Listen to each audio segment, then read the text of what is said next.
పండుగ జరుపుకుంటున్న ప్రతి సోదరికి ప్రతి సోదరుడికి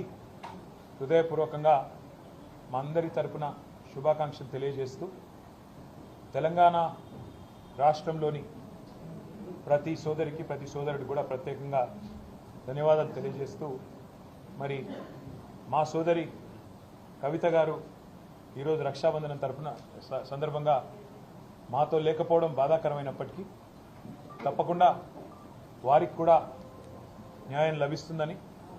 155 రోజులుగా ఏదైతే వారు వేదన అనుభవిస్తూ ఉన్నారో తప్పకుండా అత్యున్నత న్యాయస్థానంలో న్యాయం లభిస్తుందని చెప్పి కూడా మనస్ఫూర్తిగా ఆశిస్తూ మరొకసారి ప్రతి సోదరుడికి ప్రతి సోదరికి కూడా హృదయపూర్వకంగా శుభాకాంక్షలు అభినందనలు.